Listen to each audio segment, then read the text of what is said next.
नमस्कार विद्यार्थियों और दोस्तों, मैं विकास आपके सामने हाजिर हूँ फिर से अपने लाइव सेशन। आज के हमारे इस प्रीमियर सेशन में हम डिस्कस करेंगे सीरीज एनालिसिस के मुख्य अंतिम पार्ट में, जिसका नाम है कुमुलेटिव फ्रीक्वेंसी सीरीज। हिंदी में इसे बोलते हैं संचयी आवर्ती श्रेणी। अब संचयी आवर्ती श्रेणियाँ, कुमुलेटिव फ्रीक्वेंसी सीरीज क्या होती है, इसके बारे में हम डिस्कस करेंगे। दो अलग अलग प्रकार की श्रेणियां होती है, लेस देन सीरीज और ग्रेटर देन सीरीज। इन दोनों की क्या पहचान होती है, कैसे हम इनको ठीक करते हैं, इसके बारे में हम आज के इस सेशन में डिस्कस करेंगे। तो सबसे पहले संचयी आवर्ती श्रेणी का मतलब क्या होता है। देखिए, संचयी आवर्ती का मतलब क्या होता है, जब आवर्तियां एक साथ जुड़कर सभी का योग कर दिया जाए तो वो संचयी आवर्ती श्रेणियां कहलाती है। कहने का मतलब ये है, यानी जैसे मान लीजिए आपके सामने एक फ्रीक्वेंसी है, फिर हम नेक्स्ट ग्रुप के पास जाते हैं तो पीछे वाली जो फ्रीक्वेंसी हम ऐड करते हैं तो आगे से आगे वाले ग्रुप में पीछे वाली फ्रीक्वेंसियां जुड़ती जाती है। यही होती है संचयी आवर्तियां, यानी सभी आवर्तियों का एक संचय। तो देखिए, संचयी आवर्ती श्रेणी में सबसे पहला टॉपिक हम लेते हैं लेस देन सीरीज, यानी से कम वाली श्रेणी। अब देखिए, लेस देन भी बोल सकते हैं, बिलो शब्द भी इसके लिए यूज होता है, अप टू शब्द भी यूज होता है, नॉट मोर देन भी यूज होता है, अंडर शब्द भी यूज होता है। ये सारे ऐसे शब्द हैं जो आपको ये बताएंगे कि ये सीरीज लेस देन सीरीज है। अब मुख्य जो मुद्दे वाली बात यह है, इसकी पहचान कैसे होती है। तो सबसे पहले हम एक एग्जांपल लेते हैं, उससे आपको ये पता चलेगा कि इस श्रेणी में क्या पहचान होती है और हम इसको कैसे एक सही सेपरेट आवर्ती श्रेणी में कन्वर्ट करते हैं। तो देखिए, क्वेश्चन में आपको लिखा होगा इस तरह से, एग्जांपल ले लेते हैं, मार्क्स लेस देन 10, 20, 30, 40 और 50। यानी मैंने लेस देन ऊपर यूज कर लिया, सब क्या लिखने की जरूरत नहीं। यहाँ कहने का मतलब है 10 से कम नंबर वाले, 20 से कम वाले, 30 से कम वाले, 40 से कम वाले और 50 से कम वाले। अब इधर इनकी फ्रीक्वेंसी दी हुई होगी 2, 5, 7, 15 और 20। अब दिखने में तो ये फ्रीक्वेंसी है, लेकिन रियल में देखें ना तो ये अपने आप में कुमुलेटिव फ्रीक्वेंसी है, यानी ये आवर्तियों का योग है। अब इसको मैं आप अपनी लैंग्वेज में अगर समझें तो हम इसको कैसे समझेंगे। देखिए, यहां कह रहा है क्वेश्चन हमारा, मार्क्स लेस देन 10, यानी 10 से कम वाले विद्यार्थियों की संख्या। एक क्लास में 10 से कम नंबर वाले विद्यार्थियों की संख्या कितनी है, 2 है। अब आगे जैसे बढ़े नेक्स्ट ग्रुप में, उसमें लिखा हुआ है मार्क्स लेस देन 20, 20 से कम नंबर वाले विद्यार्थियों की संख्या है 5। अब देखो, कहने का मतलब ये कह रहा 20 से कम 5 है और ऊपर कह रहा 10 से कम 2 है, तो नए विद्यार्थी तो 3 ही हुए, यानी 20 से कम में 10 भी तो शामिल होता है ना, 10 भी तो 20 से कम ही है। तो 10 से कम 2 है, 20 से कम 5 है, यानी नई विद्यार्थी की संख्या कितनी बेटी, 3। अब ये कह रहा 30 से कम विद्यार्थी 7 है, 40 से कम 15 है, 50 से कम 20 है। तो जैसे जैसे हम नंबरों का जो स्तर है बढ़ाते जाएंगे, विद्यार्थियों की संख्या भी बढ़ती जाएगी। यानी हमने कहा 10 से कम वाले, फिर 20 से कम, 50 से, 100 से, तो संख्या अपने आप क्या होती जाएगी, इंक्रीज होती जाएगी। तो सबसे पहली बात, जब लेस देन शब्द यूज किया हुआ हो तो वो लेस देन वाली कुमुलेटिव फ्रीक्वेंसी सीरीज कहलाती है। दूसरी पहचान, इस सीरीज में एफ हमेशा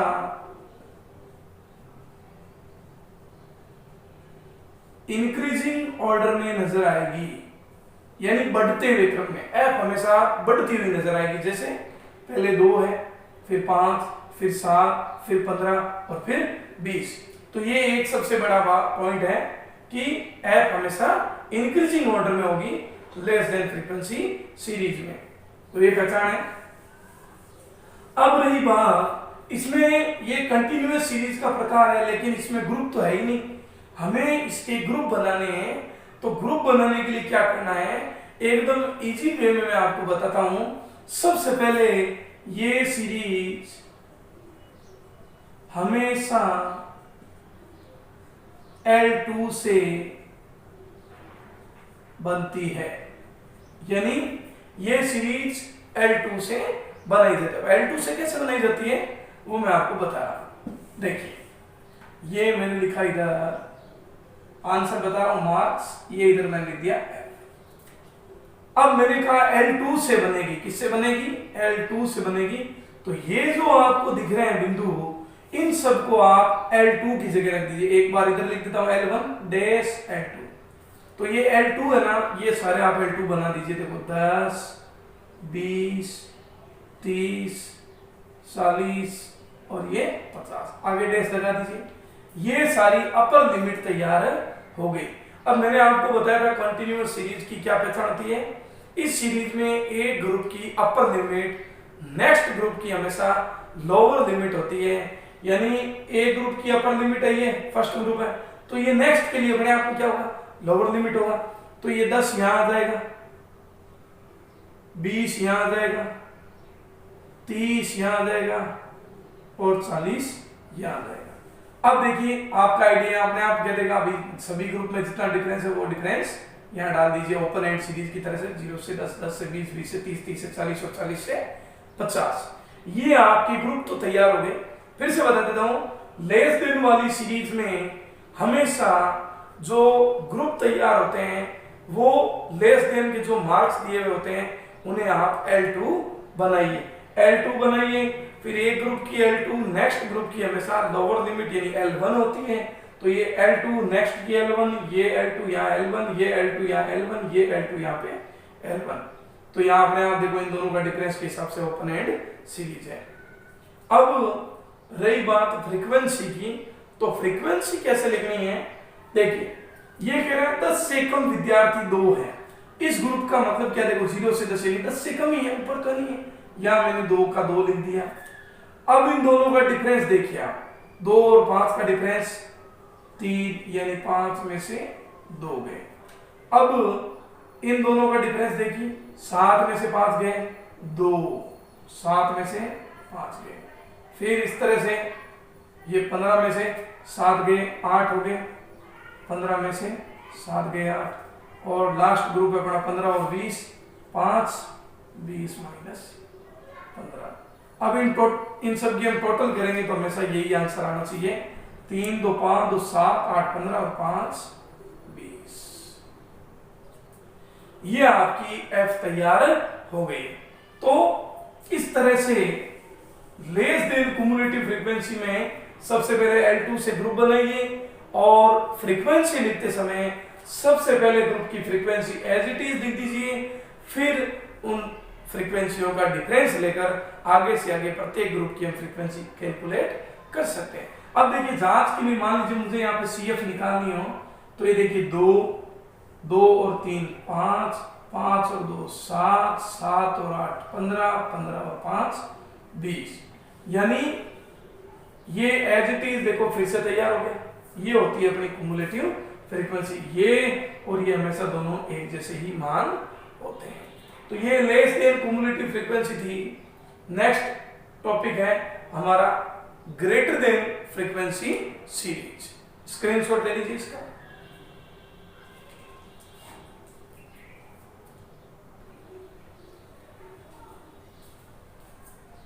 नेक्स्ट सीरीज है हमारी मोर देन सीरीज। अब लेस देन सीरीज का just opposite more than series होती है। इसमें कहने का मतलब ये होता है कि अधिक संख्या बोले जाएगी। जैसे देखिए मार्क्स मोर देन 0 यानी 0 से अधिक नंबर वाले विद्यार्थी कितने, 15। एक क्लास में पूछा गया टीचर के द्वारा कि 0 से अधिक वाले विद्यार्थी अपने क्लास में खड़े हो जाओ, तो 15 विद्यार्थी उस क्लास में थे, वो सारे के सारे खड़े हो गए। अब पूछा गया 10 से अधिक वाले विद्यार्थी कौन है, तो संख्या थी 12, कुछ वो कम वाले थे वो फिर 20 से अधिक वाले 9, 30 से अधिक वाले 5, 40 से अधिक वाले। जैसे जैसे लेवल हाई कर दिया जाएगा संख्या विद्यार्थियों की कम होती जाएगी, क्योंकि सारे तो मेरिट में आ नहीं सकते। तो जैसे जैसे नंबर बढ़ते जाएंगे फ्रीक्वेंसी का मान घटता जाएगा। अब देखिए इसकी दो मुख्य बातें। नंबर 1 बात यह है, एफ हमेशा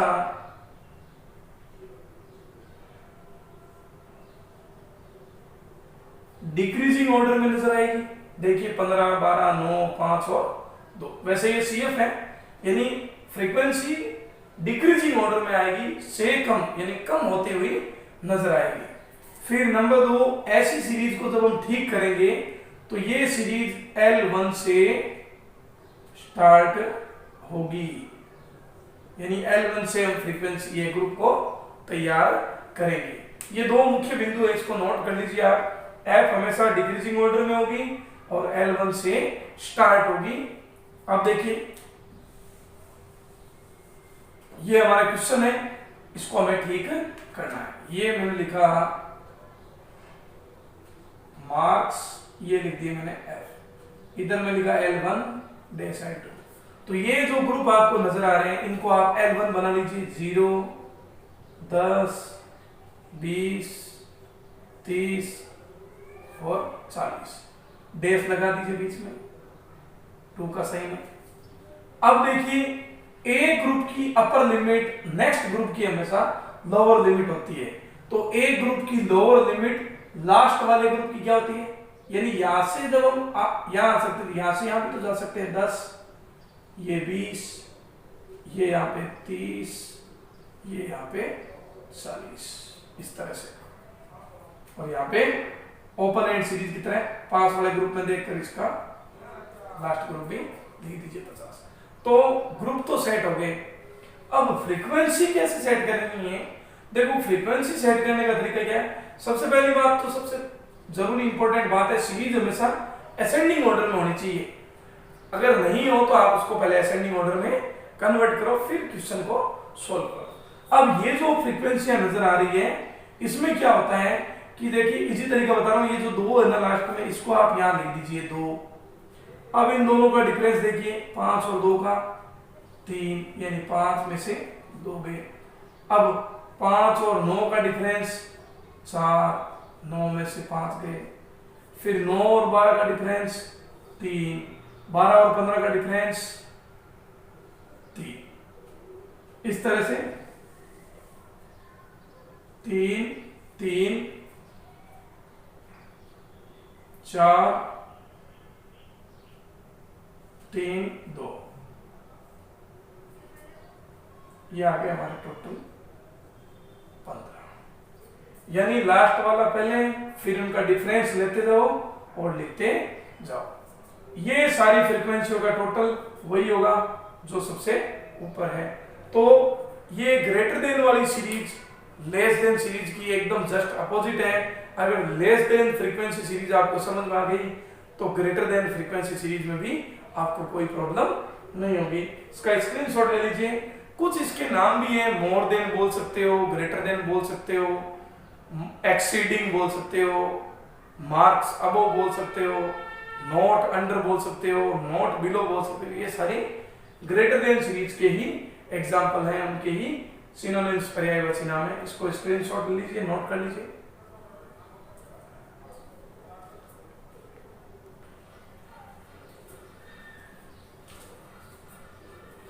नेक्स्ट टॉपिक है हमारा सीरीज एनालिसिस खत्म होने के बाद द्विचर सारणी। ये भी एक सीरीज एनालिसिस का ही पार्ट है। द्विचर सारणी क्या होती है विद्यार्थियों? ऐसी सीरीज जिसमें अभी तक हमने क्या पढ़ा, कभी एक एक चर ही होते थे। जैसे मान लीजिए किसी एक विद्यार्थी के नंबर, किसी विद्यार्थी की हाइट, कोई वेट, कोई इनकम, प्रॉफिट एंड लॉस, जो भी है। अब हमारे सामने एक ही विद्यार्थी के 2 अलग अलग प्रकार के डेटा, जैसे आपको स्क्रीन पर नजर आएगा, मैंने यहाँ लिखा है अकाउंट्स और इधर लिखा मैंने इकोनॉमिक्स। ये अकाउंट्स में विद्यार्थियों के अलग अलग विद्यार्थियों के कुछ मार्क्स दिए हुए हैं। ये इकोनॉमिक्स में अलग अलग विद्यार्थियों के मार्क्स दिए हुए हैं।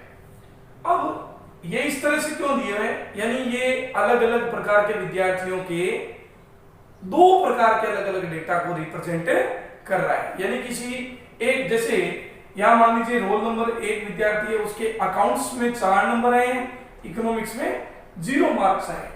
यानी कहने का मतलब किसी एक ही विद्यार्थी के बहुत सारे डाटा को, यानी दो अलग अलग वेरिएबल के डेटा को जब एक सीरीज का रूप देना हो तो उसे हम बाइवेरिएट सीरीज या द्विचर सारणी कहते हैं। देखिए ये अपने आप में है तो एक सीरीज, लेकिन इसकी जो संरचना है, इसका जो स्ट्रक्चर है वो एक टेबल की तरह होता है। एक टेबल के फॉर्मेट के रूप में हम इसको रिप्रेजेंट करते हैं। टेबल इसलिए बनाते हैं कि एक विद्यार्थी के दो अलग अलग प्रकार के डेटा को आसानी से रिप्रेजेंट किया जा सके और उस पर एनालिसिस करने में इजी हो, कोई भी दुविधा नहीं हो। तो देखिए जब हमारे पास इस तरह के क्वेश्चन आ जाए कि भी निम्न समंकों से, निम्न प्रकार के डेटा से बाइवेरिएट सीरीज तैयार कीजिए, prepare the bivariate series from the following data, यानी निम्न प्रकार के समंक आपके सामने हैं। अब हमें इन दो अलग अलग प्रकार के डेटा से हमें एक बाइवेरिएट सीरीज का निर्माण करना। बाइवेरिएट सीरीज कैसे तैयार होगी देखेंगे। तो देखिए सबसे पहले क्या करना है, आपको इजी तरीका बता देता हूं। जो सबसे पहला डेटा दे दिखा है आपको, जैसे अकाउंट्स का, उसमें आप सारी वैल्यू को देखिए एक बार। देखिए यहाँ 4 है, 2 है, 3 है, 2 है, यानी इसमें सबसे पहले आप ये देखिए कितने डेटा है। यानी सबसे छोटा मान 0 है, फिर 2 है, फिर 4 है। यहां मान लीजिए हम थोड़ा चेंज कर देते हैं, 1 और लिख देते हैं इधर। यानी 0 से लेके 4 तक की संख्या है जो ज्यादा संख्या में नहीं है।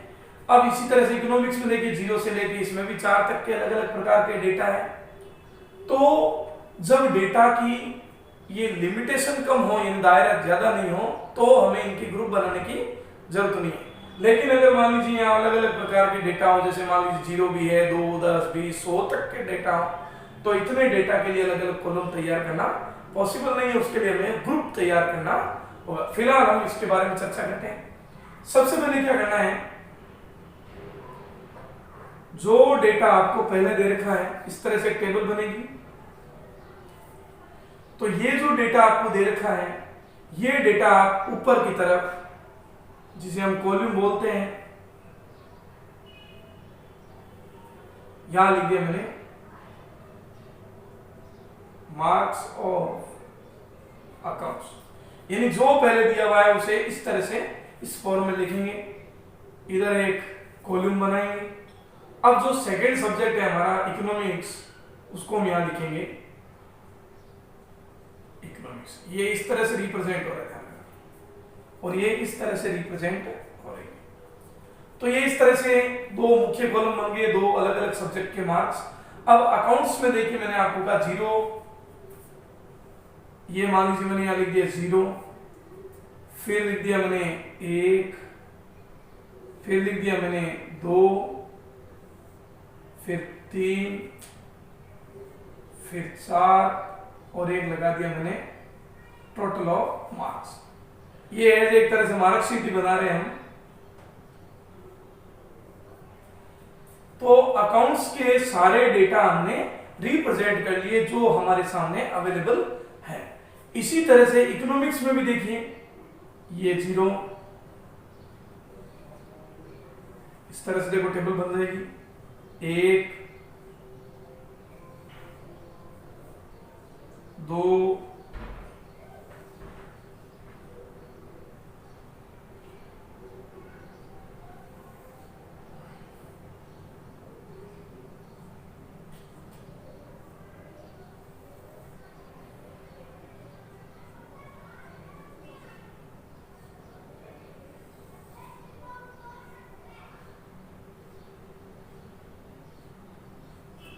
इस तरह से।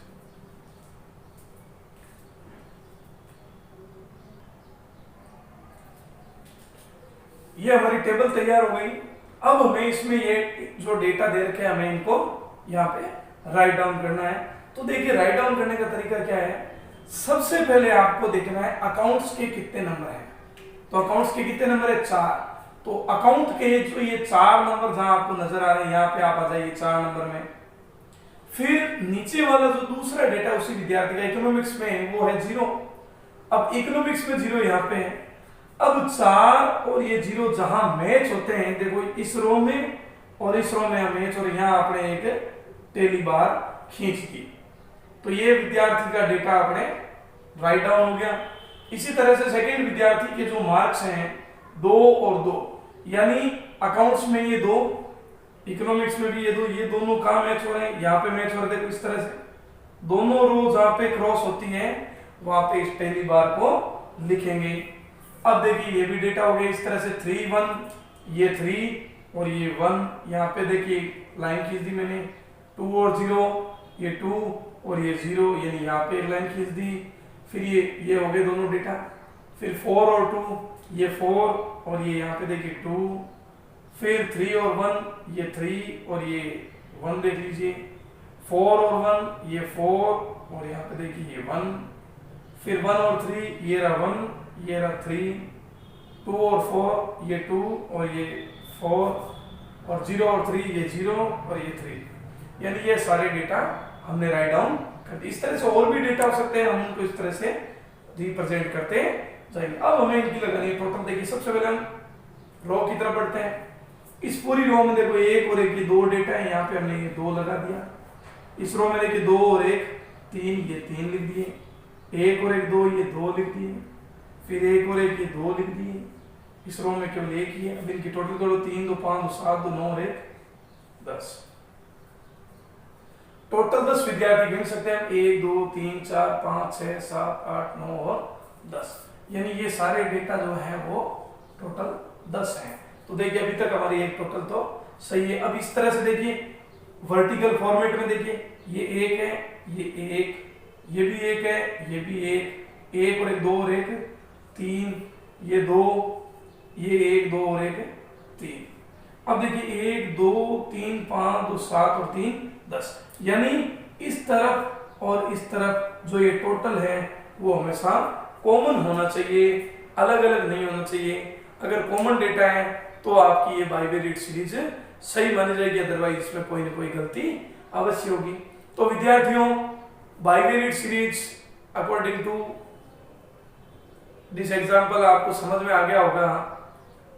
अगर मान लीजिए इन विद्यार्थियों के जो मार्क्स दे रखे हैं इनमें बहुत ज्यादा डिफरेंसेस हैं, मतलब इनकी लिमिट्स बहुत ज्यादा है, छोटे से छोटा मान और मिनिमम के बीच में बहुत ज्यादा रेंज है, बहुत ज्यादा डिफरेंसेस है, तो उस समय आपको ये बाइवेरिएट सीरीज में ये जो पर्टिकुलर एग्जैक्ट वैल्यू जो मैंने लिखी है उस तरह फॉर्मेट में लिखकर ये एग्जैक्ट वैल्यू को हम ग्रुप के रूप में रिप्रेजेंट करते हैं।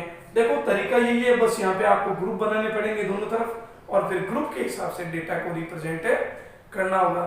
ये हमारे इस सीरीज एनालिसिस में मैंने सबसे पहले आपको सीरीज के बारे में बताया, फिर काइंड्स ऑफ सीरीज में इंडिविजुअल, डिस्क्रीट और कंटिन्यूस के बारे में पढ़े, फिर सीरीज एनालिसिस में ही बाइवेरिएट सीरीज के बारे में पढ़ा।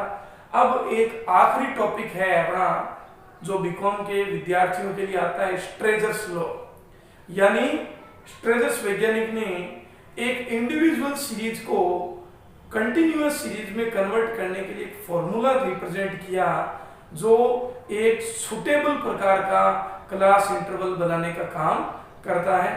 सबसे पहले इसका स्क्रीनशॉट ले लीजिए आप, फिर हम स्ट्रेजर्स लॉ के बारे में डिस्कस करते हैं, उसने क्या फॉर्मूला दिया, हाउ टू स्ट्रेजर्स फॉर्मूला वर्क, कैसे वो काम करता है, कैसे उससे क्लास इंटरवल तैयार होता है। देखिए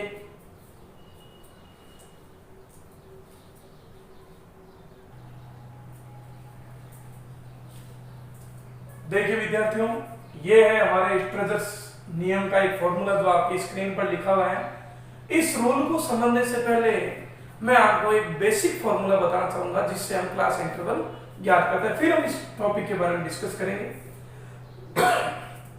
मान लीजिए 50 वर्कर की आपको मजदूरी दे रखी है, जिसमें मान लीजिए मिनिमम जो मजदूरी है वो 20 रुपए है और मैक्सिमम मजदूरी दे रखी है आपको 100 रुपए। अब आपको क्वेश्चन में कह दिया कि 50 वर्कर की अलग अलग मजदूरी के आधार पर आपको 10 ग्रुप बनाने हैं, तो एक समान आकार का वर्ग अंतराल लेकर ग्रुप का निर्माण कीजिए, अगर मान लीजिए ऐसा क्वेश्चन आ गया तो हमें क्या करना है देखिए, तो क्लास इंटरवल का एक बेसिक फॉर्मूला है, class interval is equal to maximum minus minimum बट्टा नंबर ऑफ ग्रुप, यानी अधिकतम मान और न्यूनतम मान का जो डिफरेंस है उसमें कुल कितने ग्रुप बनाने हैं आपको, वो फॉर्मूला आप लगा दीजिए। जैसे इसमें मैक्सिमम वैल्यू कितनी है 100 है, मिनिमम कितनी है 20 है, और 10 ग्रुप बनाने हैं, 10 बनाओ 8 बनाओ जो भी क्वेश्चन में कहा जाए, तो 100 और 20 में से गए 80 में 10 का भाग लगाया तो ये आ गया हमारे 8। यानी अगर हम 8 संख्याओं का अंतराल लेके ग्रुप बनाए तो वो 10 ग्रुप में ये 20 और 100 तक के मान रिप्रेजेंट हो सकते। देखो कैसे हो सकते हैं, तो देखिए सबसे पहले मिनिमम वैल्यू कितनी है 20, ये मान लीजिए x ले लिया मैंने। अब 8 का अंतराल है ना, 20 में 8 जोड़े 28, ये 28 यहाँ पे 28 और 8 36, 36 और 8 44, 44 और 8 52, 52 और 8 60, 68,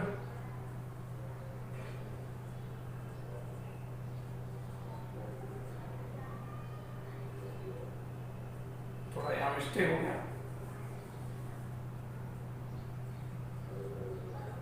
76, 84, 92 और ये 100, यानी इस तरह से ये अलग अलग ग्रुप तैयार हो जाएंगे। 8 से देखो टोटल 10 ग्रुप तैयार हो जाएंगे। तो ये एक बेसिक फॉर्मूला है, maximum minus minimum upon number of groups is equal to class interval. ये तो बेसिक क्लास इंटरवल ज्ञात करने का मिनिमम और मैक्सिमम वैल्यू का डिफरेंस लेकर उसमें जितने आपको ग्रुप तैयार करने उसका भाग लगा दो तो क्लास इंटरवल ज्ञात हो जाएगा। लेकिन अगर मान लीजिए आपको क्वेश्चन में कह दिया स्ट्रेजर्स नियम के आधार पर क्लास इंटरवल ज्ञात करें, तो ये आपको एक फॉर्मूला लगाना पड़ेगा। इसका देखो फॉर्मूले को मैं एक्सप्लेन कर रहा हूं। एल का मतलब क्या होता है, यहाँ पे L is equal to largest value, यानी जो डेटा आपके सामने दिए हुए उसमें सबसे बड़ा अधिकतम मान कौन सा है वो होगा एल का। अब एस का मतलब हो गया स्मॉलेस्ट, सबसे छोटी वैल्यू कितनी है, वही मिनिमम मैक्सिमम ही है। अब अपॉन में 1 प्लस 3.322 और log n, यहां देखिए log n सबसे इंपॉर्टेंट है, log मतलब log वैल्यू है और n का मतलब है number of data, total data कितने हैं। अब देखिए ये एक फॉर्मूला स्ट्रेजर्स ने दिया, इस फॉर्मूले से भी हम क्लास इंटरवल की गणना कर सकते हैं। अब इस फॉर्मूले में कैसे मान रखना है, कैसा इसका एग्जांपल होगा, ये हम नेक्स्ट वीडियो में जरूर डिस्कस करेंगे। और log वैल्यू कैसे ज्ञात की जाती है, log वैल्यू का आपको एक ट्रिक भी बताया जाएगा जिससे आप कैलकुलेटर से ज्यादा कोई बिना दिक्कत के आसानी से log की वैल्यू निकाल सकते हो। जरूर हमारा वीडियो आपको अच्छा लगा होगा। अगर आप हमारे चैनल पर नए हों तो सब्सक्राइब कर लीजिए और बेल आइकन पर क्लिक करके हमारे वीडियो की नोटिफिकेशन आप तक जल्दी से जल्दी पहुंचेंगे। और लाइक और शेयर करना ना भूलें दोस्तों। इन्हीं शब्दों के साथ मैं विकास आपसे अलविदा लेता हूं। जय हिंद, जय भारत।